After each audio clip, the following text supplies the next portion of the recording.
Assalamualaikum warahmatullahi wabarakatuh. Yang terhormat, Bapak Dr. Ucu Cahyana MSI selaku dosen penguji 1. Yang terhormat, Ibu Dr. Vera Kurniadewi MSI selaku dosen penguji 2. Yang terhormat, Ibu Dr. Randa Tritiatma Hadi Nugrahaningsih MSI selaku dosen pembimbing 1 sekaligus dosen pengampu mata kuliah seminar transkripsi. Yang terhormat Bapak Edit Alanas MPD selaku dosen pembimbing 2, serta teman-teman pendidikan kimia A dan B yang saya banggakan.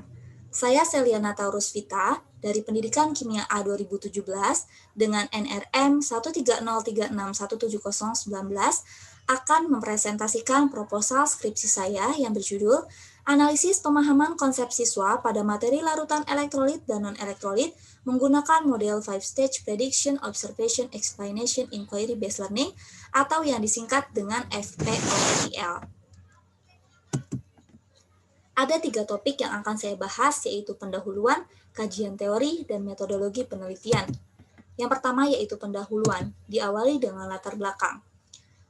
Kurikulum 2013 menuntut siswa untuk aktif dalam kegiatan pembelajaran, namun kenyataannya, berdasarkan hasil observasi pada saat melakukan praktik keterampilan mengajar, siswa SMA Negeri 100 Jakarta masih pasif dalam kegiatan pembelajaran.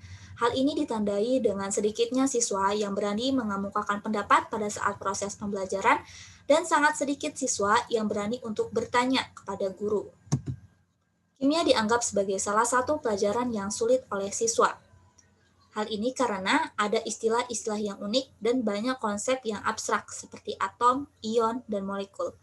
Selain itu, menurut Harris, konsep kimia berupa asas, hukum, dan persamaan reaksi membutuhkan pemahaman yang baik, tidak hanya sekedar hafalan saja. Kompleksitas pelajaran kimia terjadi karena pada ilmu kimia terdapat 3 level representasi, yaitu makroskopis, submikroskopis, dan simbolik. Larutan elektrolit dan non-elektrolit merupakan salah satu materi kimia kelas 10. Materi tersebut sulit dipelajari oleh siswa karena membutuhkan pemahaman pada tingkat submikroskopis.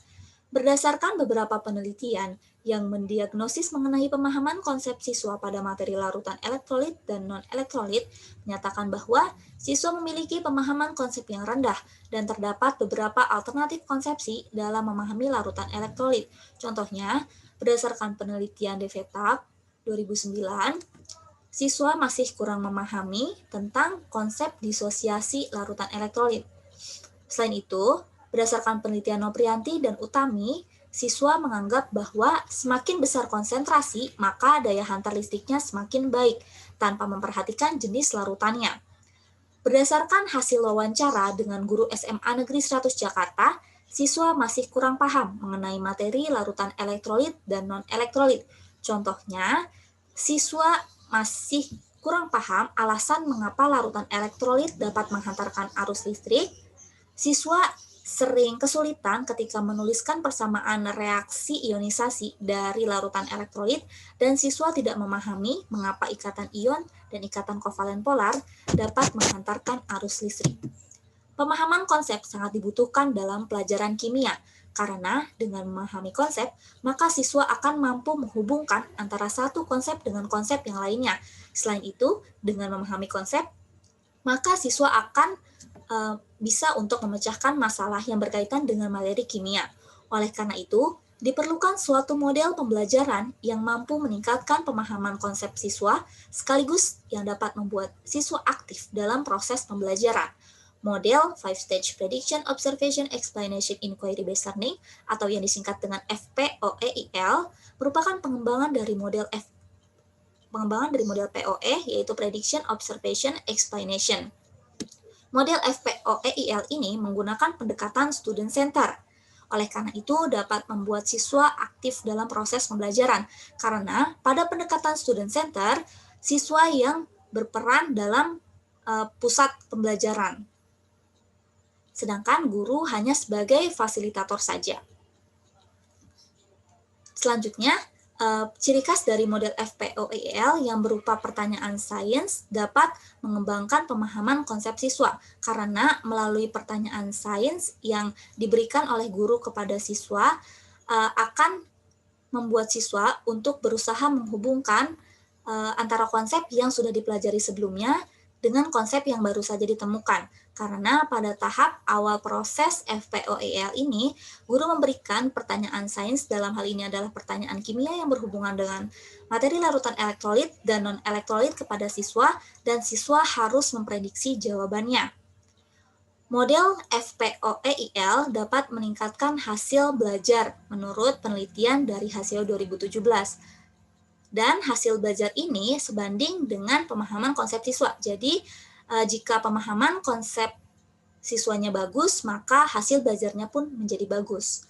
Selain itu, menurut beberapa penelitian, model POE dapat meningkatkan pemahaman konsep siswa pada pembelajaran kimia.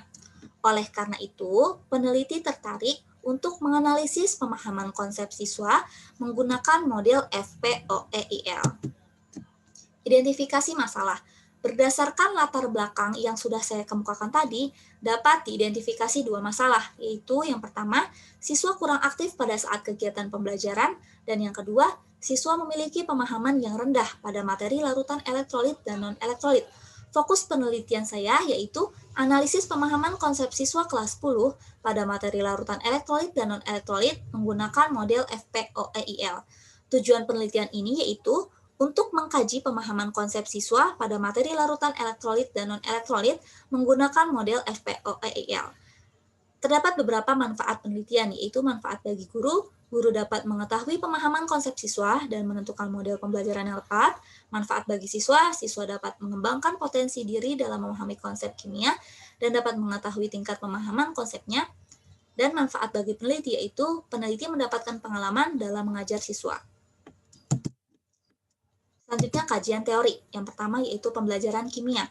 Kimia merupakan ilmu yang mempelajari tentang eksistensi materi ditinjau dari segi struktur, sifat-sifat, perubahan, dan perubahan energi yang menyertai perubahan tersebut. Pembelajaran kimia dapat direpresentasikan dengan 3 level, yaitu makroskopis yang merupakan level konkret, submikroskopis yang merupakan level abstrak, dan simbolik. Contoh dari simbolik ini yaitu persamaan reaksi kimia, tabel, diagram, rumus struktur, dan lain-lain. Selanjutnya pemahaman konsep. Pemahaman termasuk ke dalam salah satu ranah kognitif pada taksonomi Bloom, yaitu C2.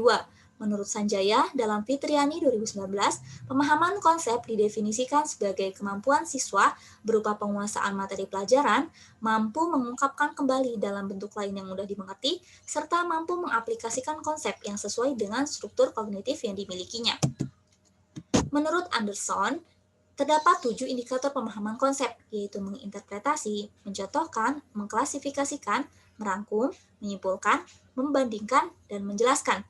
Untuk mengelompokkan tingkat pemahaman konsep, digunakan kategori tingkat pemahaman konsep yang diadaptasi dari Abraham 1992. Terdapat 4 macam kategori, yaitu paham, kurang paham, miskonsepsi, dan tidak paham. Selanjutnya, model FPOEIL. Model FPOEIL merupakan pengembangan dari model POE, yaitu Prediction, Observation, Explanation, yang berbasis inquiry learning. Pada model pembelajaran FPOEIL, terdapat 5 tahap yang harus dilalui, dan pada setiap tahap, guru harus memberikan umpan balik kepada siswa, sehingga siswa dapat mengembangkan pemahaman konsep dirinya. Selanjutnya, berdasarkan hasil 2017, berikut ini adalah 5 tahap dari model FPOEIL. Yang pertama yaitu guru memberikan pertanyaan sains, lalu siswa diminta untuk memprediksi jawabannya. Selanjutnya, guru memandu siswa untuk menganalisis soal sains yang diberikan sebelumnya. Selanjutnya, guru memberikan media pembelajaran untuk membantu siswa menjawab pertanyaan dengan benar.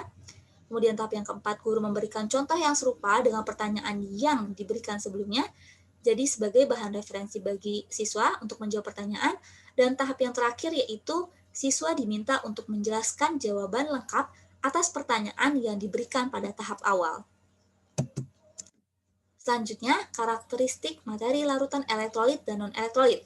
Larutan elektrolit dan non-elektrolit merupakan materi kimia yang terdapat pada semester genap di kelas 10 SMA.